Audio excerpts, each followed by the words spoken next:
एणिकी सप्ताह को केवल 4 दिन काम करेंगे कर्मचारी एभली ऐतिहासिक पदक्षेप नहीं यूके 200 कंपनी प्रथम 5 दिन वर्किंग पैटर्न थिला एबे यह कमी 4 दिन कर दिया जायछि तेबे 4 दिन काम पैटर्न ने कर्मचारी को दरमा किंतु कटिबनी पूर्वर 5 दिन काम करी जो दरमा से माने पाउथिले से समान 4 दिन काम करी दरमा पाइबे अर्थात कामर समय कमियो किंतु दरमा कमिबो नाही अन्य पई उदाहरण सृष्टि करथिबा कंपनी गुडी मध्य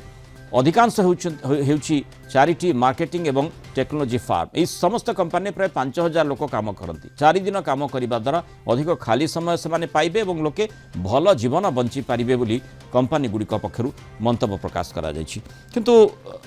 क्रियाशीलतार अर्थात क्वालिटी ऑफ लाइफ सहित क्वालिटी ऑफ वर्क केमती संपर्क रही अधिक आलोचना करबा हम सहित एचआर प्रोफेशनल सूर्य प्रकाश महापात्र जोड़ी श्रीयुक्त महापात्र स्वागत करबा आलोचना को क्वालिटी ऑफ वर्क एवं क्वालिटी ऑफ लाइफ ये दुईटी अति गुरुत्वपूर्ण एभली पदक्षेप द्वारा क्वालिटी ऑफ लाइफ निश्चय डेवलप करि पारे भल हेई पारे क्वालिटी ऑफ वर्क केते मात्रा भल हेबो ना प्रभावित हेबो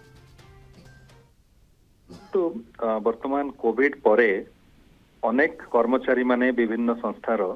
घरे काम करबा आरंभ करछंती जदिओ कोविड सरीबा परे किछि ऑर्गेनाइजेशन कर्मचारी माननको ऑफिस को फेरिबा को कहउछंती किंतु वर्तमान देखिबा को मिलुछि जे ए जो क्वालिटी ऑफ वर्क आपण क्वालिटी ऑफ लाइफ कथा कहिले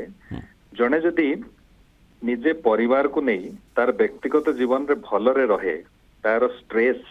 जदि कम रहे तार जदि मन मिजाज सब ठीक रहे ताहले से कर्म क्षेत्र रे अधिका प्रोडक्टिव हेई पारिबो जने जदि खूब स्ट्रेसफुल रहे बहुत समय काम करने को पड़े ताहले से हुए तो ऑफिस रे अधिका समय रहु थाई पारे किंतु से हुए तो प्रोडक्टिव न हेई पारे